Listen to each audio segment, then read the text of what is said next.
Thank you so much for joining us this morning. We have a special guest with us today. Going to talk about things that that we need, and things that we're not really taught how to do. So we have Corey Stevens here from IowaWORKS. And Corey, thank you for being with us this morning. Thank you, Elizabeth. Good morning, everybody. As Elizabeth stated, my name is Corey Stevens. I am with Iowa Workforce Development.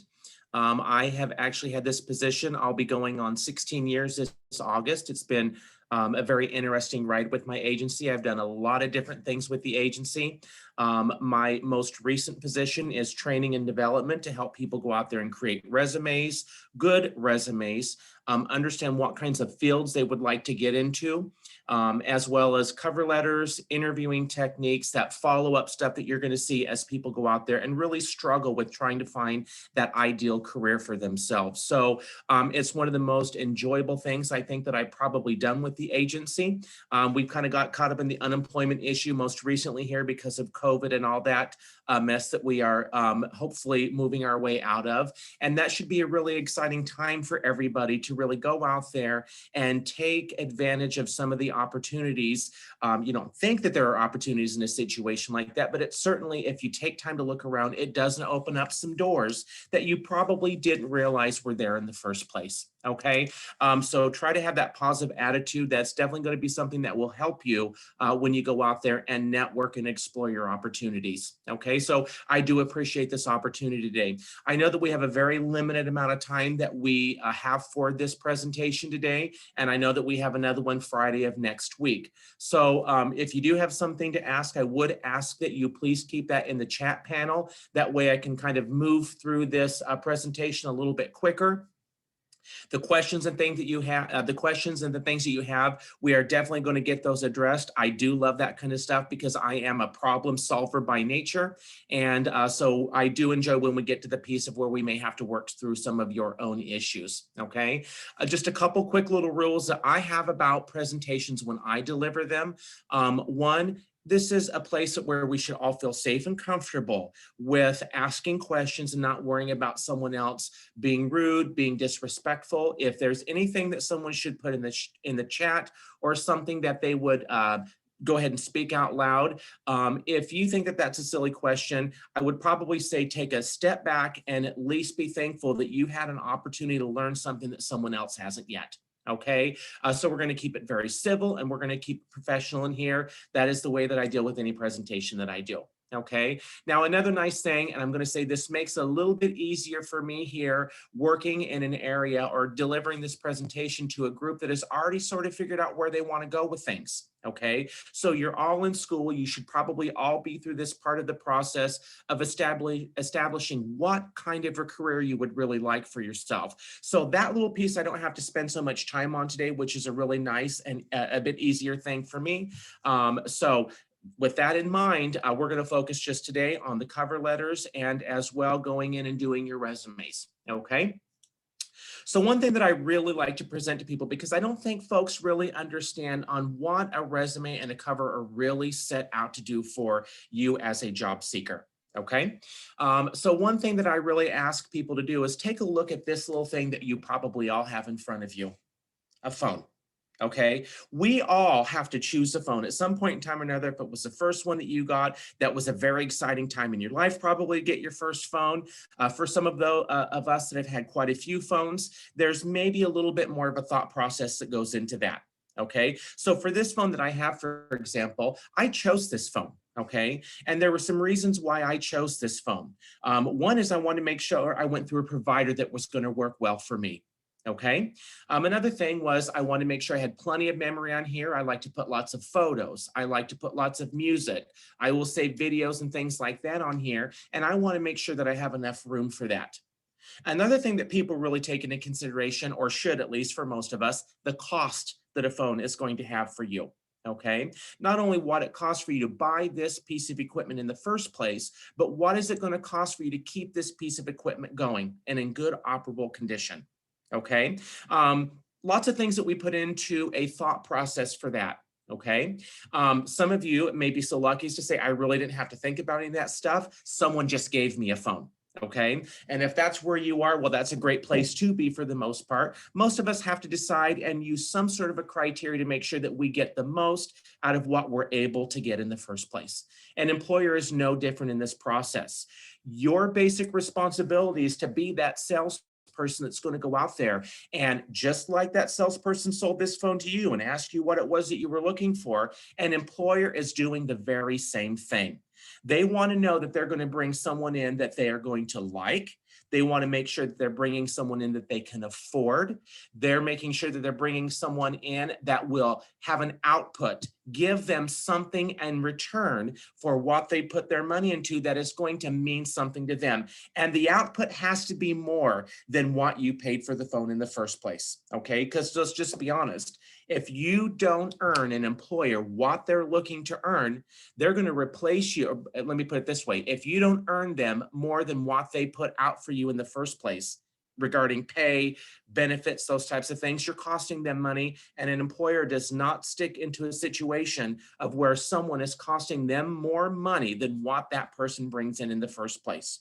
Okay, so that's our challenge, to go out there and really make sure that when we're presenting ourselves to employers, we are doing that in a way that they know that they're going to get their value out of what they're putting their money into. Okay, so keep that in mind as you go out there and try to sell yourself. That's your challenge, all right? And if you're unsure about how you're going to do that, go back and think about how you looked at to get a phone. What did I put into the thought process of that? And that may help you a little bit in making sure that you're putting into that what you want to get out of it. All right. So one of the first things I will say for everybody here today is when I am going out to find employment for myself, I'm going to be thinking about what is it that I really want to do? And again, here in this group, we should already all know that kind of stuff, or at least have some sort of an idea that we're headed in the right direction, at least having a pathway. Okay. And a pathway is really, if my long-term goal is over here, what do I do here at the beginning to get myself ready for this long-term goal that I have? Okay, we call that a pathway. I'll just put this in the easiest perspective, or at least the one I'm most familiar with, because healthcare is an excellent way to take a look at that pathway. I have many customers that come in here and see me, and they say, well, my long-term goal is to be a registered nurse with a 4-year degree. But I have life that's standing in the way right now. I have children that I need to take care of. I have expenses that I need to do. I have a part-time job that I'm also trying to work so that I can make this happen for myself. So maybe I'm not ready to just go out there and take 4 years of education right now to get to my goal. What are these little steps, these little milestones that I can take to get there? Okay, so for a registered nurse, we would really think about maybe a person that just can't start right up in school right now may go ahead and start out as a CNA. And when you get into a position like that, sometimes your employer will say, you know, we've got quite a few CNAs. I know that we always need more, but guess what? We need more than that, LPNs.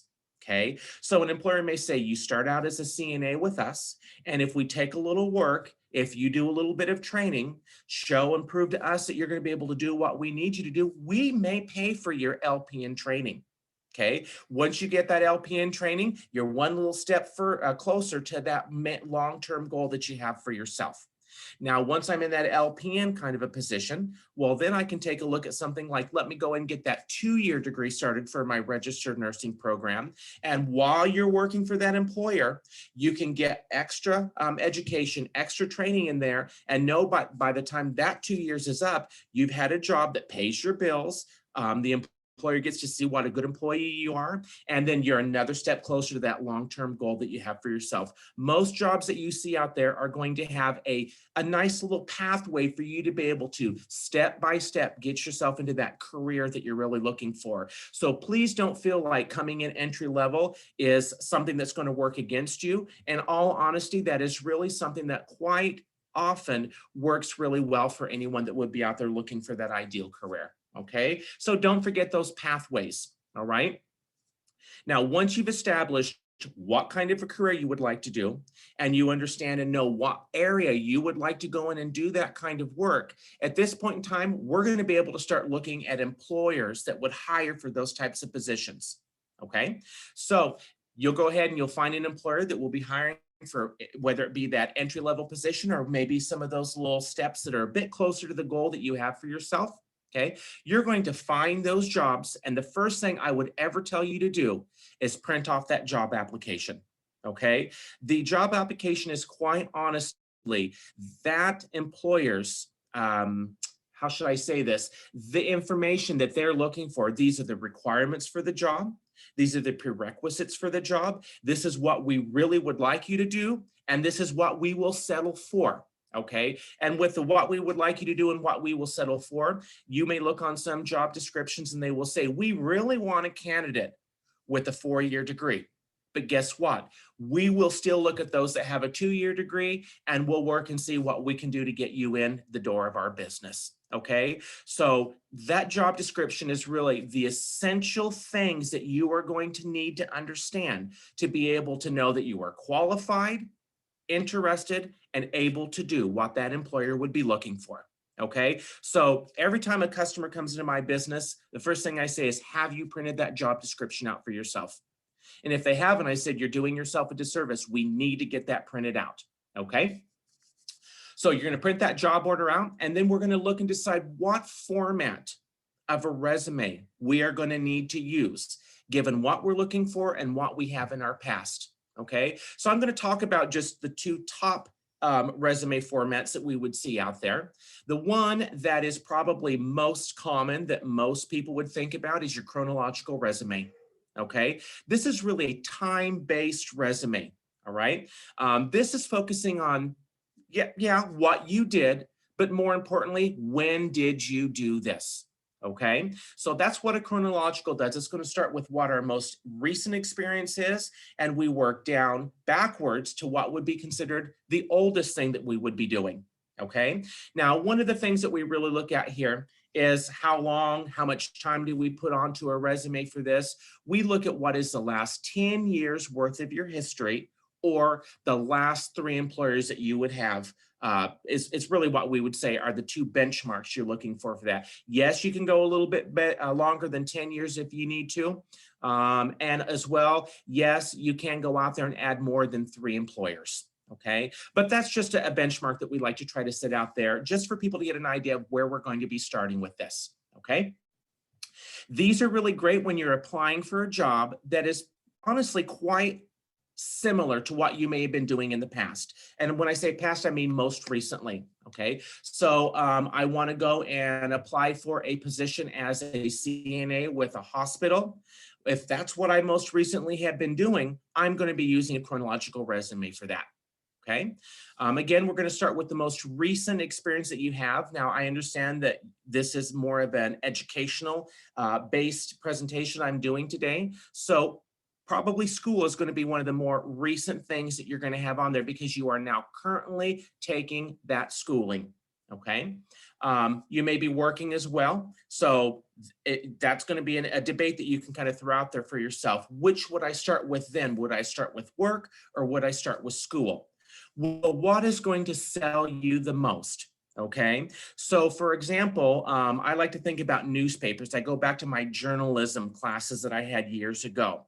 Most articles will start out with the information that people want to know most, right? In that very first paragraph that you're going to have in that article, because people don't read all the way through.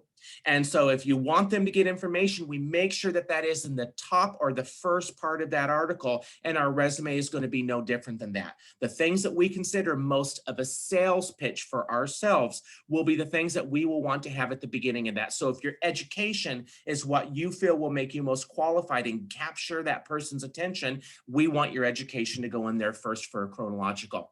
Okay, if you think that your work history is going to be that thing that's going to sell you the best, we're going to have that as that first thing there in your resume to sell you to that employer.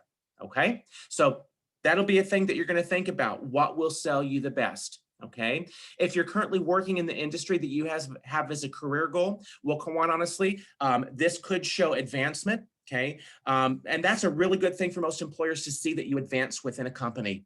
Right? They want to see that someone just doesn't stay stale in a business, that person changes with the needs of the business. So if they know that right now they need those cashiers, and you come in there and you start working as a cashier, well, then eventually they get other cashiers that can come in and take that place. But meanwhile, you're learning great customer service. You're learning how to handle customers a little bit better, as well as managers and other coworkers, right?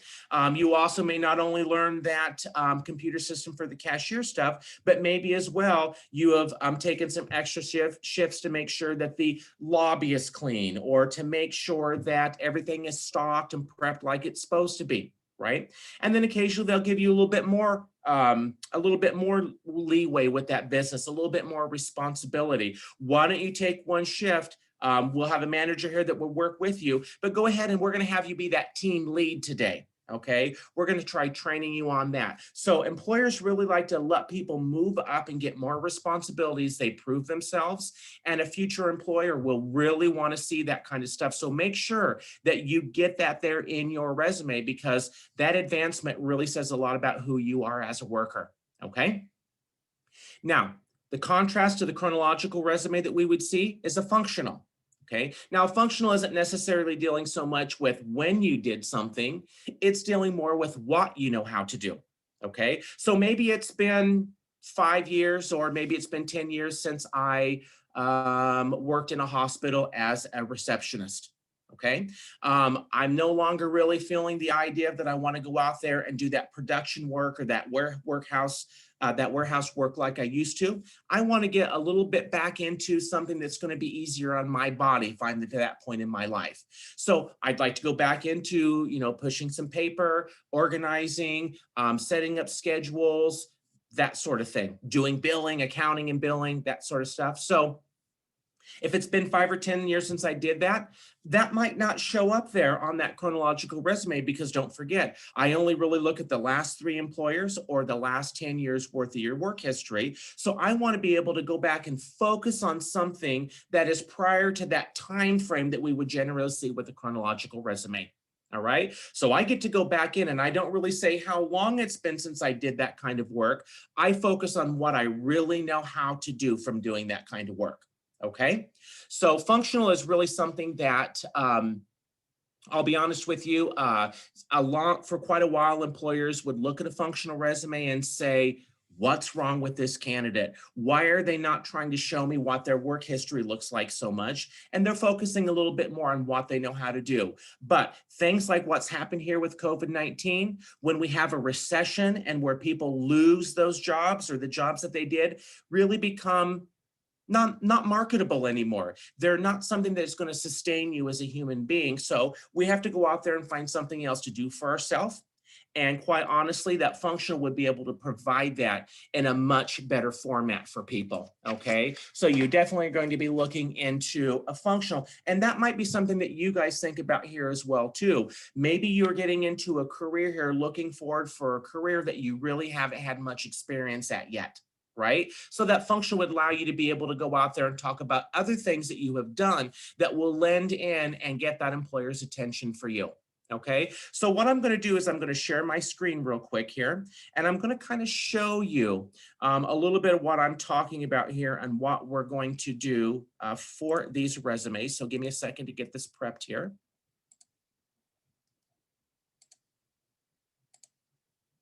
All right, so this is just a basic, this is a template, folks. This isn't anything that I took a lot of time on. I took no more time than just to go look this up online and find one example of a chronological resume, okay?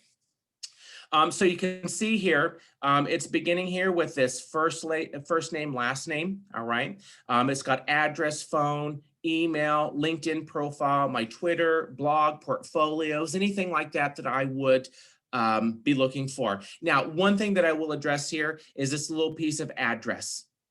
I'm just going to be honest, we don't see this so much anymore, people putting addresses on resumes like they used to. Okay. And there are a few reasons why I would say maybe you don't have to put your address on a resume. One thing would be, what if I don't live in the area that I'm wanting to apply in? Okay.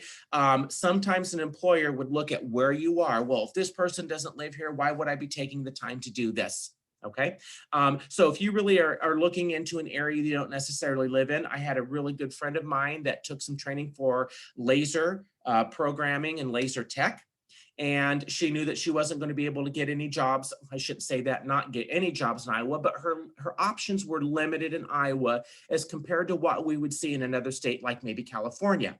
Okay, so for her, she really wanted to make sure that the employers didn't get to see her address because she didn't want them not giving her an opportunity based on where she currently lived. She wanted them to be able to focus on the resume and be able to just look at the information that was in there and from that determine whether or not they would really want to go out there and take a chance on bringing this person in for an interview. Okay. Phone number, let's make sure that you have a good active telephone number on your resume, right? Another thing to be aware of is what does your voicemail sound like? Okay, very, very important to be getting this stuff in check. Okay, I'm going to give you an example. There are several things that employers are not supposed to use to decide whether or not they want to hire you as an employee. Okay, gender, sex, race, ethnicity, disability. Lots of areas that we're going to look there that an employer is not supposed to use as a piece of that decision-making process. Okay, but yet when they call your phone, 3 or 4 little kids answer the telephone. Okay, family status, me being married or me having a family is not something that an employer is supposed to take into consideration. But you can hear a bunch of little kids in the background saying, "Daddy's not home right now, leave a message." You've just given that employer information that they should not be using to decide whether or not they want to hire you. I love those voicemails. When I call those and hear those from family or anything like that, I think they're great. I love hearing the little kids answer the phone. But while you're out there on your work search, I would really say, let's get that off of there. Let's sanitize what we have that we're giving to an employer so that they can only use what they're supposed to decide whether or not they want to bring you into an interview. Okay. And that's basically what our resume is, right? It's something that an employer decides that they're going to use to bring us into an interview. They can't bring everybody in, right? I'm not sure if anyone that would be listening to this has ever done HR before, but for one position that may go out there, sometimes employers will see anywhere from 75 to 200 or 300 people applying for that job. Me as a person in HR have absolutely not enough time to be able to bring in 300 people to interview for one particular position. So this resume is a clearinghouse. It's a way for an employer to start ruling people out that they know that they do not want to bring in so that they can focus on the ones that they do want to bring in and talk to. Okay. So again, let's make sure that we sanitize that. That's the phone mail message, right? Make sure that you're not putting anything on there that they shouldn't be seeing. How about that email? Now, listen, I consider myself, on the most part, a very crass individual from time to time. My sense of humor is not really something that I would put out there for the general public to hear. Okay. What does that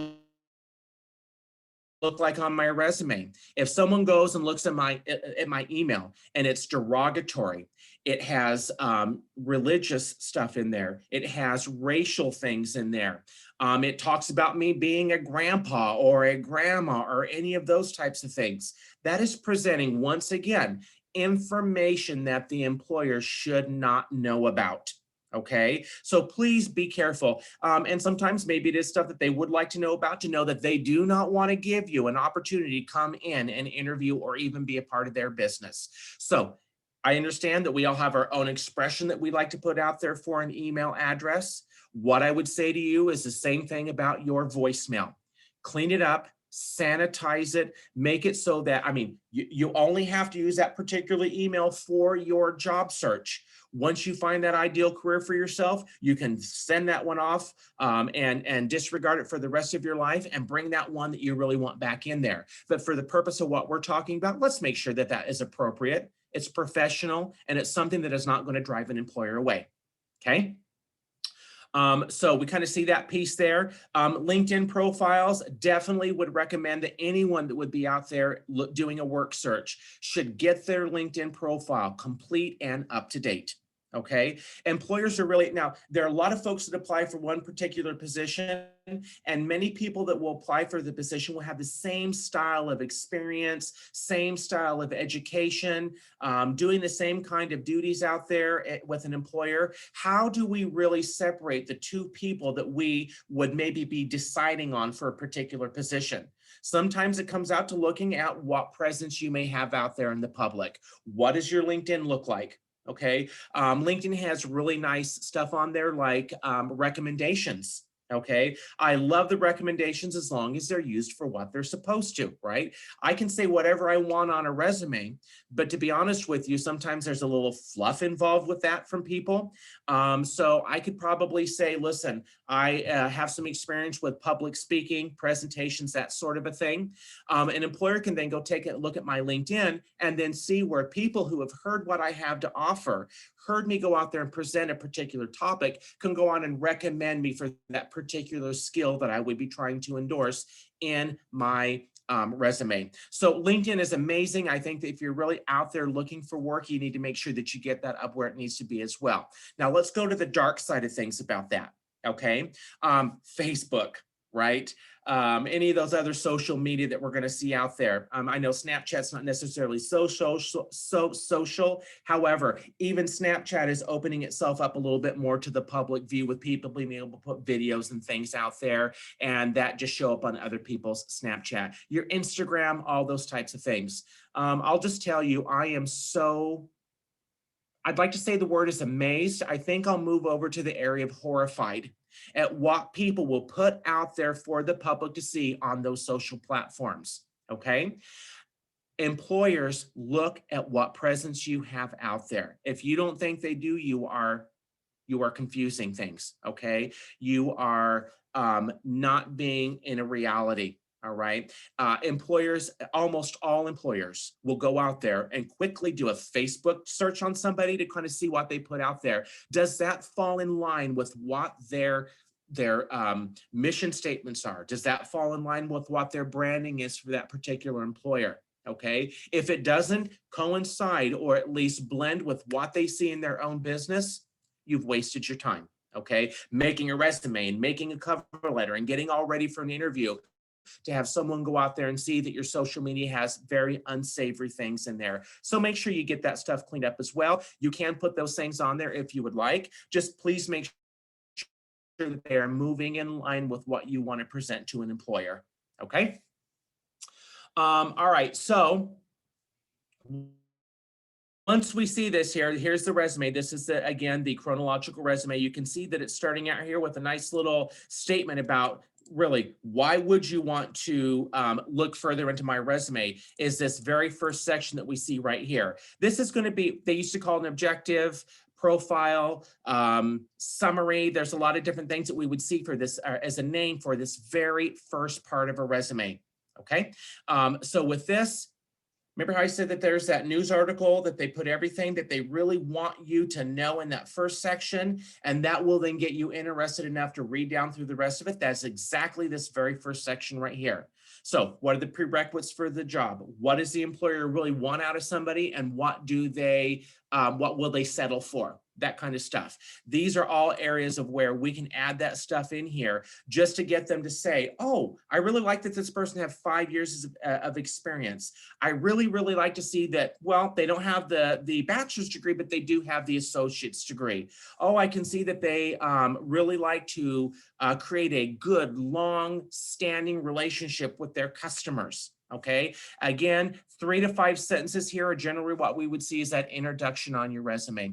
They call objective, professional profile, summary. There's a lot of different words that you will see for this very first section. I will be honest, when I found this resume, and the reason why I use this one is they didn't put any sort of a name right up here at the top of this section. They just have it right there leading into, here's who I am and what I have to offer to the employer, just a taste of it, right? And then that gets that employer to say, great, now let me move on down through the rest of the resume. Let me read what else they have that will be of interest to me.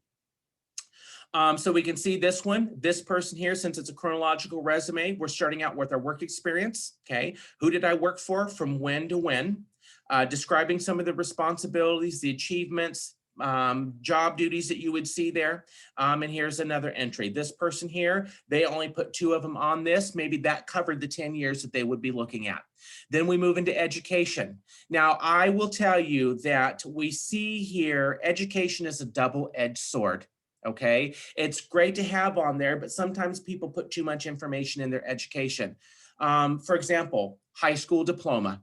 all right? If it has been 25 or 30 years since I had my high school diploma, some employers may look at that information and then incorrectly use that to decide whether or not they want to even bring me into the business. I don't want them to know that. Based on when I graduated high school, that would give them a good idea of about how old I was, and that is not anything that we want to provide to an employer. So I even would come in and say here, get those dates off of your education. There's no need to have those on there as long as you have a degree, a certificate, a license. You've got it. That's all that we really care about. Okay. Now, if you feel comfortable with putting that on there, go ahead and put that on there. But if you're someone that says, oh, well, I'm not sure how an employer would look at that, maybe you want to take it off and see if that makes any difference on what you're hearing back from those employers. Okay. So that's with education, all right? Now for you folks, since you would be still in classes right now and you are working towards that degree, whatever it is that you're working towards, we can't necessarily put a completion in here, right? What we like to say here is it's a study area. Not done with it yet, but here is a study area. And for dates, you can even put projected graduation date of whatever that would be. Okay. Again, if that's something that you're not comfortable with, change your resume up. There's nothing that you can't come through here and change as long as you're telling the truth. That's the important piece. Okay. So we do have education. We have a little skills section here, and there's some activities. Now, snowboarding isn't anything that I do. Okay. I don't want to break a hip, break an ankle, anything like that. So, but if it was something that I did, unless I'm applying for a job of where I'm going to go out there on the slopes and try to teach people, bring folks in and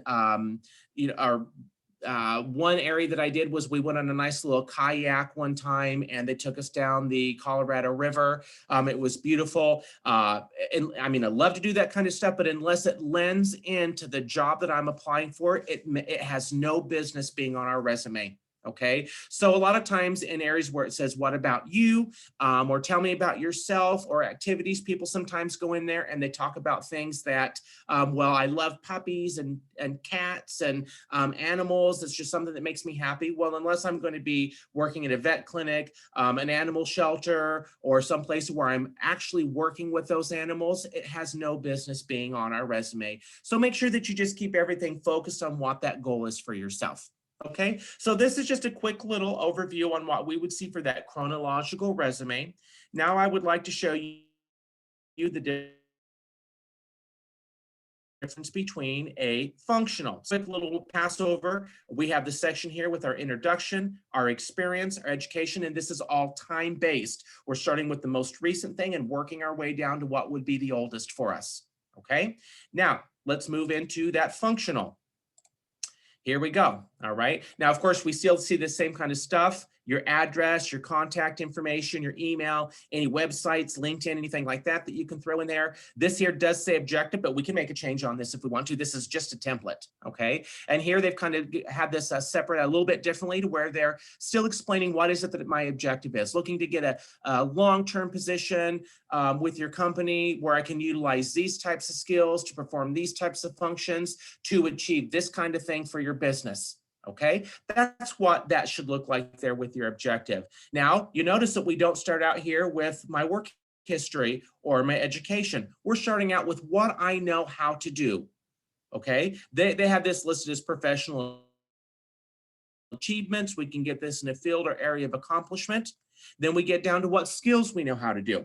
You noticed on that chronological, skills didn't fall down until toward the bottom. Here, we see this really a little bit up towards the top. You know, what is it that I know how to do? And then we move into our work history. But you notice here on my work history, I'm not describing at all what kind of stuff it is that I did with that employer. I'm just showing where I worked with. I'm taking the focus away with when I did something, and I'm bringing the focus of my resume right up here to what I know how to do. Okay, so that's what we really see between the difference between a chronological and a functional resume. Okay, now I'm going to show you a quick little job description here. It's not a job description, but it's much like one. I'm going to go here to, this is a great website, by the way, if you guys get a chance to take a look at it, if you're unsure what you would be talking about with a job that you haven't done for a while, or if you really want to look at what a particular career would entail and what you might like to go into, this is a great website, onetonline.org. So I have a couple here because I use this quite a bit for the trainings that we do. I'm just going to pull up a registered nurse here, and we're going to pretend that this is a job description, okay? By the way, this also shows great occupational data, like how in demand is this kind of a job that you would be looking for? What do these jobs pay in a particular area? What duties do you need to perform? What skills do you need to have? This is an amazing website if you get a chance to take a look at it. So we're just going to look like this as it's a job order, okay? We get a nice little summary of what it is I know how to do or what I would be doing in this nursing position. Down here, this task part, this would be like what an employer would put on their website about what we need you to be able to do. So maintain accurate, detailed reports and records. So when I go through to apply for a job, I like to start at the very beginning of that job description and work my way down line by line to make sure that I'm addressing what the employer needs. I'm going to say to myself here, have I maintained accurate, detailed reports and records for any employer in my past? I have? Great. I'm going to go ahead and I'm going to copy this. I'm going to go bring that resume right back up that I want to work with. Okay, and I'm going to go ahead and paste this in here. All right, now please disregard that it's a different color. I can work this all out as I refine and get my resume to that pristine condition to send it out to an employer. Now's not the time that I'm going to do that. I'm just going to get the basic information in here. Maintain accurate records. Well, maybe it wasn't with that employer that I did that. Okay, maybe it's not going to let me do that. So maybe it was with this one. Okay, in which case I can come out and I can remove it from that first one. Okay, so I would have you probably get your work history down there for that last 3 employers if that's how you're going to be using this for a chronological. And then as you work your way right down this list, the employer is asking or saying, this is what we need you to do. Say to yourself, did I ever do that before? If I did, who did I do it for? We will paste it into those particular sections of those employers. Okay, and that will allow us then to make sure that we're addressing everything that the employer is looking for.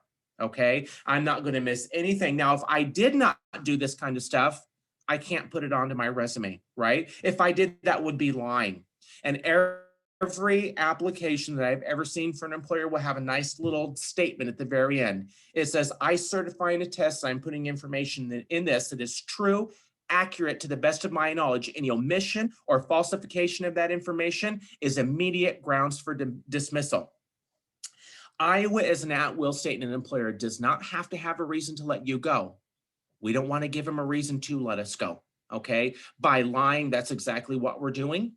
Let's not give that opportunity to them. So be honest and truthful with what you're putting into your application. An employer, one that's done this for quite some time, can certainly separate the truth from the lies, okay? A few little questions and that lie just falls to pieces. And you would never have an opportunity with that employer ever again. And we do not want to burn those bridges.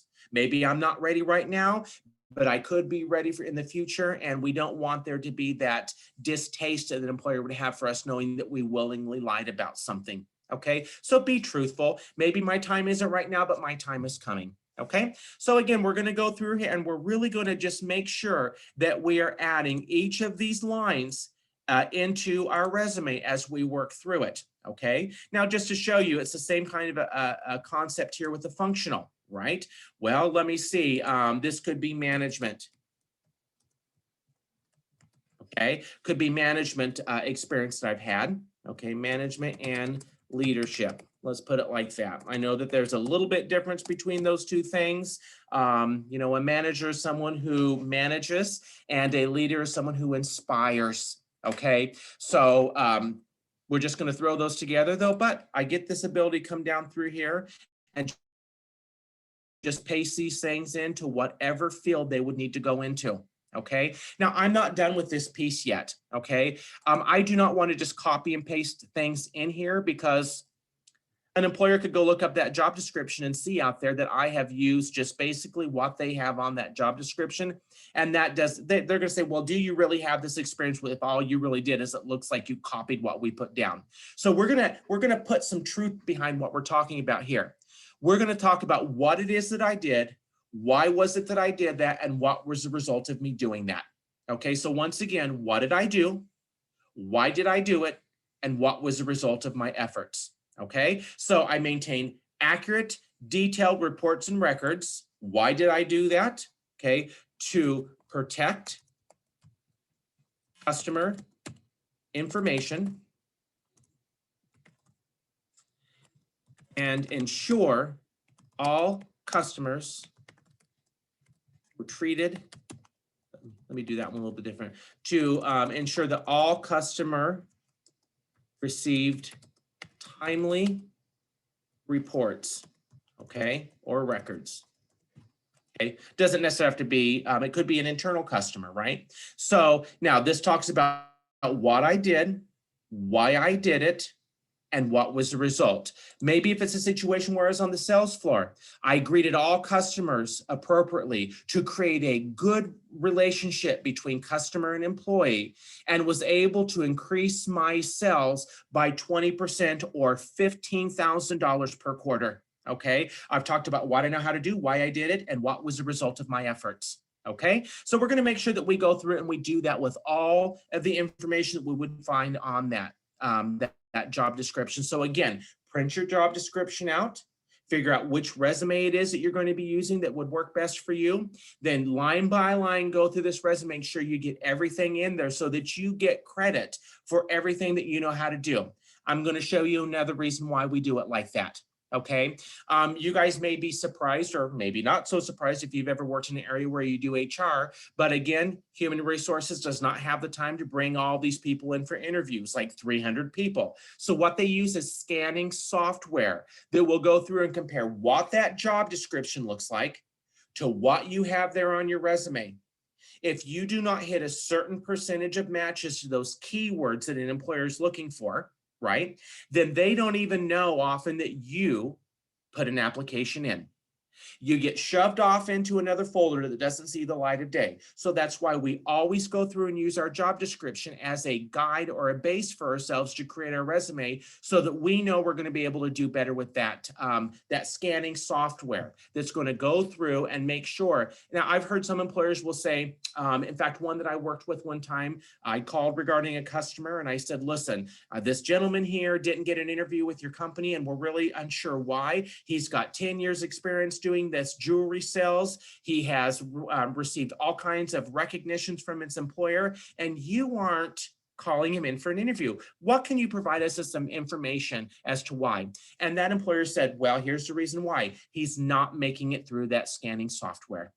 What he needs to do is go use our job description to create as a base what he wants on his resume so that it will get that 72% match that this particular employer was looking for, and be able to then know that they're going to bring those people in for an interview. Okay, so that is just to get rid of that scanning software. 300 people apply. That scanning software may remove 210 or 250 of those to where that then brings it down to a manageable level. If it doesn't, often an employer would then pull that out. Maybe they have 100 of those left.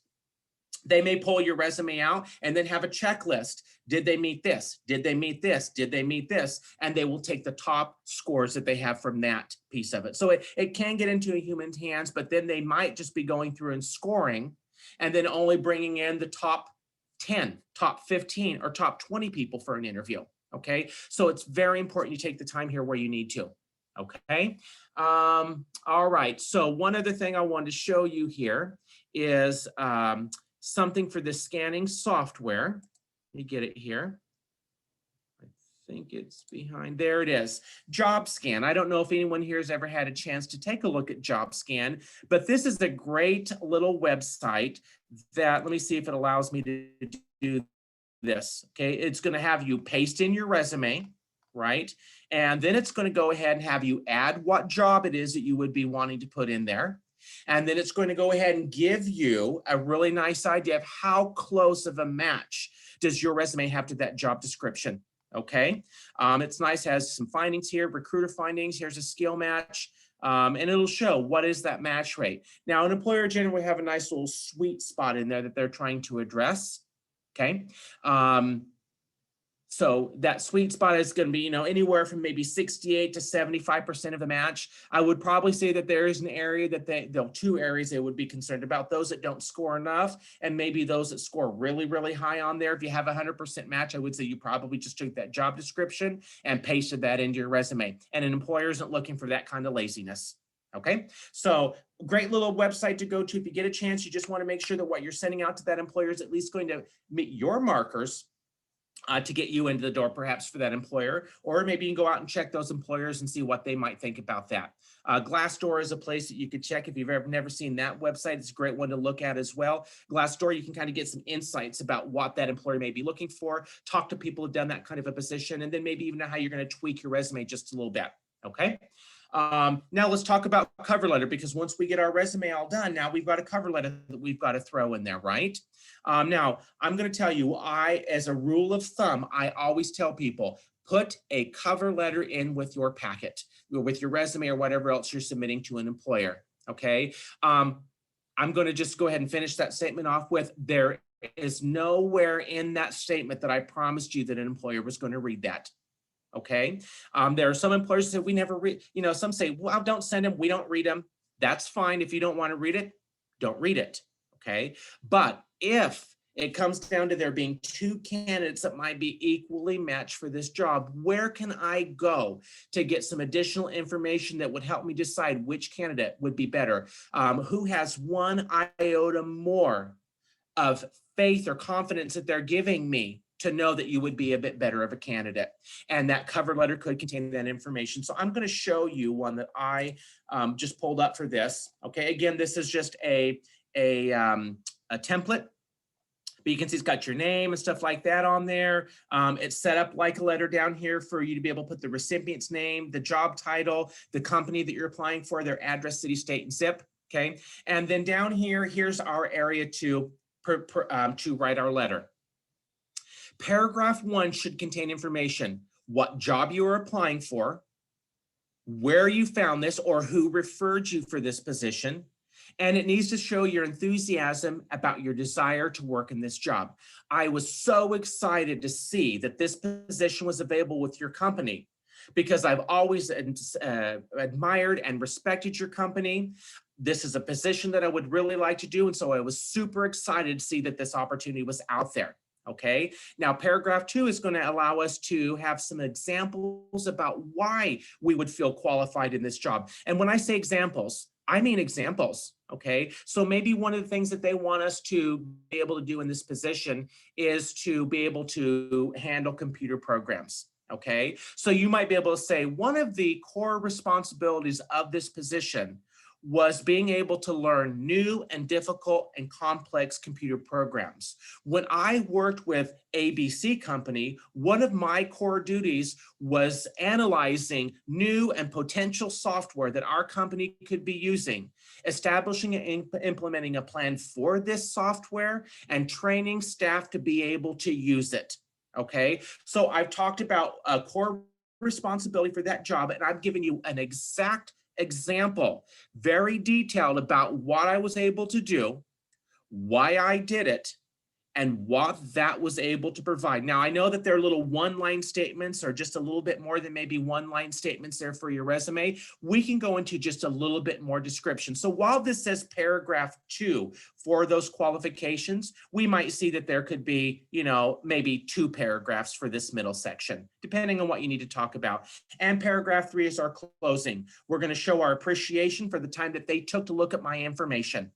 They could have taken that time and put it to somebody else's resume and cover letter. So we're going to give them this, the kudos here for taking that time. We don't use the word interview in this section. Okay, I can't wait to get into an interview. We don't say that. Okay, we want this to be very comfortable, very relaxed. And so I'm going to say, I'm really looking forward to an opportunity at your own convenience of where we can sit down, or Zoom is kind of the way things are going today, where I can be able to discuss in a little bit better detail of how I'm going to be able to help your company achieve its goals.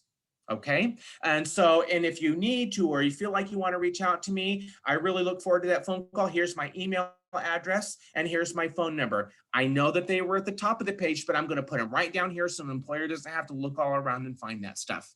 Okay. Now, again, this is a lot of work. Most people, when I would say to them, do you really enjoy doing resumes? Who loves to do resumes? Who loves to do cover letters? Once in a while, I have that little outlier in my sessions that will raise their hand or say, yes, I love to do that. But most people have a long grown when it comes to resumes and cover letters. Okay. They're not fun things to do, but they are a necessary part of this process. And if we're going to take any amount of time that we have available, because our time is very, very limited, if we're going to take any amount of time to provide information to an employer, we want to make sure that it's top notch that we would put out there. What I like to say is to somebody, if you were a hiring official for your own business, how would you feel about hiring that person? Okay, looking at my own resume and cover letter. If I took my retirement or my savings and put it into this company that I wanted to be a money maker for me and a career for myself, I'm not just bringing anybody in. I'm bringing in the people that will make sure that I don't lose that investment I put into my business. Okay, so turn the table, think about you as being the hiring official. How would I feel if I read this person's resume? If it doesn't pass that test, you've got more work to do on it. Okay, and why take time to do something that's not going to be the best? Okay, it just meant that you wasted your time. So we're going to put all of our effort into this. Okay, all right, so that looks like it covers most of what we really need to talk about here today, and going through and making sure that we have provided a really good resume, a really good cover letter using our job description that we would be looking at to create the best that we can put out there for an employer. Okay, and be ready to stand behind what it is that you're going to be putting on here. Okay, so I know that I gave you a lot of information. I gave you that information very quickly. Okay, I'd like to take a couple of minutes here if we can. If anyone has any questions about something you may have encountered, if you have any questions about something that you are unsure that you should be doing, now would be that opportunity to provide that. Okay, I'm going to close this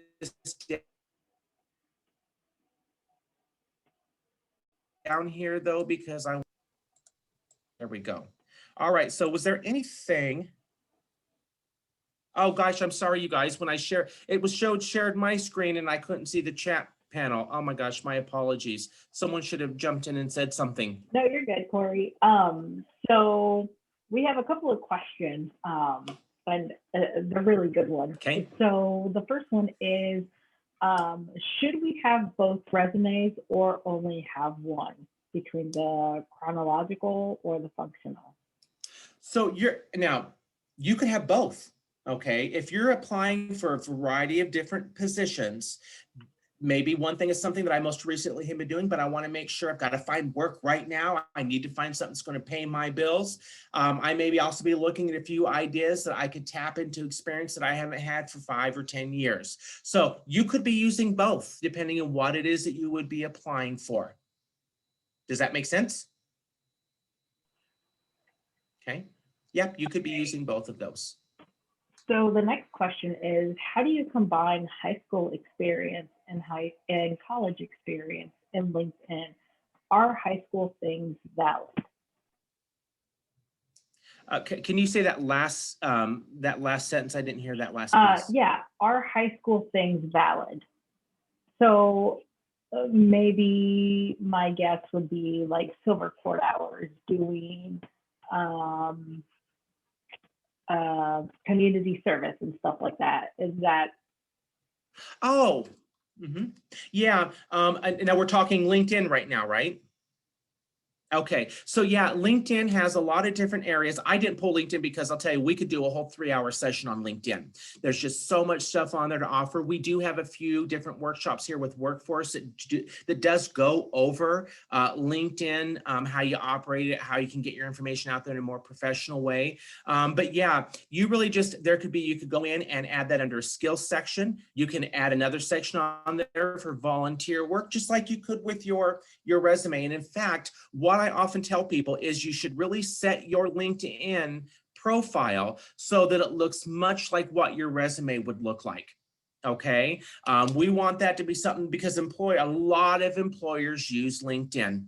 and they go out and they find potential candidates using LinkedIn. So anything that you want to get credit for, there are little areas that you can go in, and even just another additional section that you may be able to just go add in there and say additional information, valedictorian for my high school class, or dean's list if you're talking about something in college, being on that dean's list. So there are definitely areas that you can get that in there. Set that up like it is your resume, okay? Get credit for everything you can. What things do you highlight on LinkedIn? So your work experience is going to be one thing. What does your work experience look like? Now, the thing about LinkedIn is a little bit more general unless you have one specific style of work that you're going to want to be doing. Gosh, I didn't think about even putting that. I could have pulled mine up here, but mine starts out with, because sometimes I will meet with employers in my position. So mine is set up really geared towards any customers that might see my page, as well as any employers. So I talk in there about, since I'm already in work, what I'm talking about is what I currently do in my position, and what I can do for a business owner out there, and what can I do for any customers that would come in. I talk about the workshops that we present to the public. We'll go out and talk about the services that our office will offer to anyone out there. So that's how mine is set up. So sometimes I see people that will have a variety of things that they would like to do. Say, I am looking for positions that would be anywhere from customer service in the retail sales field to customer service and an inbound call center. Okay, so that will allow you to kind of open that up a little bit just by the way you describe that, and bring in more employers to what it is that you might like to do. So it doesn't have to be just focused unless that's exactly what you're looking for. You can vary that up, open it up so it covers a little bit more opportunity for you regarding employers that could see your LinkedIn. The next question is, how do we apply this to internships? Having minimal experience. Okay, so to be honest with you, that is exactly what an internship is set up for. It's for someone to go in and gain experience with a business. Okay, so that really needs to be how you're going to set that up. Is I'm looking to secure a position with an internship so that I can utilize what I've learned through my previous experience, as well as my educational training that I am currently going through, to be able to learn more about this business. Okay, and then to be able to work with those skills and those abilities to this employer or anyone else that I would like to go out there and provide those services for. And regarding internships, I think it's really important for you to establish, I know it's just an internship, but that is really your foot in the door to a company, right? I mean, that company may just be having you there for an internship, and I know some of them are paid and some of them are unpaid, you know, depending on what it is that you're really trying to do out there. But look and try to see if you can't find an internship with a company that you would be interested in working for once you complete whatever it is that you are completing with your education. Okay, because what a great thing to be able to go out there and let that employer see that you show up to those internships on time, you do what it is that they ask you to do, you're open to receiving and learning new knowledge, new skills, new ways of doing things. And then that employer sees you as a gem in the rough, right? They can cut you and polish you and make you into that ideal candidate that they're looking for those selves. So don't just go out there willy-nilly and try to find some place to do an internship. Try to make sure that, once again, that is going to be a company that would be in the pathway of what it is that you are looking to do long-term for yourself. Okay. And one final question, writing style wise, how do you know what is too short of description and what is too fluffy of language in a resume? Okay, so here's a really good little thing that we like to talk about. How long does your resume need to be? Okay. Now, if I'm talking a very entry-level position in a company that is a cashier, I don't need 2 pages of a resume for me to understand that you are honest, you are reliable, and you're able to count cash back to somebody. Okay, and I also look again, let's go back to that job description. How many pages is that job description? I mean, if we put everything all together nice and concisely, all together like we would see on a resume, how long is it? If it's a half a page or if it's 3/4 of a page, that's probably about where I want my resume to be. If we look at that job description and they have that as a 2-page piece, maybe I'm going to go work as a laboratory technician or go work in a lab or go work as a registered nurse. If I can see that that's closer to 2 pages, there's probably the goal that I'm looking for. So if I have anything a lot less than that, it's probably not containing enough information. If I have something way more than what I would see on that job description, I would probably say you've got heck of a lot too much fluff in there, and you're going to want to remove some of that stuff so that employer doesn't feel like they're reading a whole lot of nothing. If they feel like they're reading a whole lot of nothing, they'll move on to the next person because they don't have time to spend reading through a resume like that. Okay. And use that job scan too, by the way. I kind of showed you that for a reason. Kind of get yourself in there to that, probably I would say maybe 65 to 75 percentile range, maybe 80 of a match on that. If you see that you're matching that job description up pretty, like right around that area, you're probably right there in the ballpark of where you're wanting that resume to be. Okay, I'll give you one more little tip here real quick. Friends and family. If you have friends and family, give them your resume. Let them read the job description first, but give them your resume. If you guys have friends and family like mine are, they will be all too eager to tell you what's wrong with what you just gave them. Okay. And we want that kind of a hard look at what we're doing. So have a second set of eyes take a look at that. You can use job scan, but don't forget there too, and reach out. Maybe the folks that are going through the programs that you're going through for your education. Maybe you can go on to LinkedIn, reach out to someone that might be in that field that you would be looking to get into. Ask them to take a look at your resume. If they've got a chance, tell me what you think looks good. Tell me what you think should be a little bit different.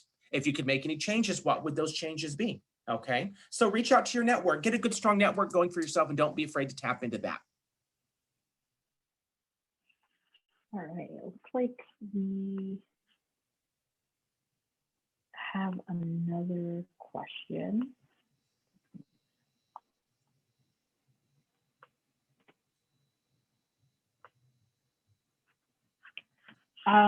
If someone wants to connect with you, what is the best way to connect with you, Corey? Okay, so right now, now it used to be much easier to connect with me, okay, because we didn't have this whole COVID thing going on, and we didn't have the sheer number of unemployment claims that we are working through. A lot of my time during the day right now is spent towards trying to catch up on what we have going on currently with the unemployment system in the state of Iowa. But we do have offices locally. The things that I provide to folks out there, we have qualified staff in every local office that are able to do that for you. I'm going to use the Des Moines as an example since that's where I'm located at.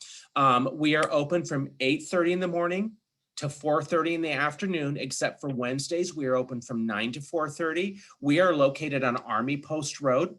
Okay, so folks can come in to our office. What we really like to do, you can come in to file for unemployment insurance claim if that's what you're looking to do. If you want help with your resume, we have folks that are working at our exploratory section where you can go sit right down on a computer.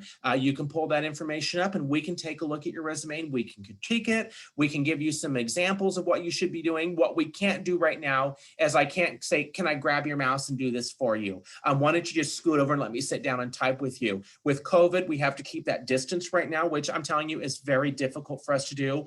I would say me, as well as the other people that I work with, are helpers by nature. We seek to go out and assist people to do the best for themselves. And so for us to stand back and point and say, no, up to the left over here, or point with a stick or a little laser point or whatever is not what we like to do. This is very hard for us because we like to be right there in the trenches with the people that come in, but we can still help you. We can stand a little bit right behind you and say, could you print that out? I'll go write some critiquing down there for you, and then I'll give this right back to you, and you can use what I've given and use what you want, disregard what you don't. But yeah, it's really the best way to get a hold of me or anybody else that's just as qualified to handle your issues. Come into one of our local offices, okay? All right. I think those are all of the questions that we have. Corey, thank you again for being with us and giving us just a rundown. I think even as an adult, I definitely learned some things that I'll just take with me. So I appreciate that as an adult. Well, thank also. you. Thank you. All right. And let me tell you something. I learn stuff every day as well. So if you don't think that customers come in and teach me things once in a while, you're sadly mistaken. I think at the point of where we refuse to learn anything else, it's time just to turn those cards in. Okay. So we should all be open to learning new things always. Okay. All right. Thank you, Corey, again for being with us today. And tune in, everyone, for next Friday. We'll be here again with Corey, and we will discuss interviewing, which is also fun. Sure. I appreciate the time today, you guys, and I will see you next Friday. All right. So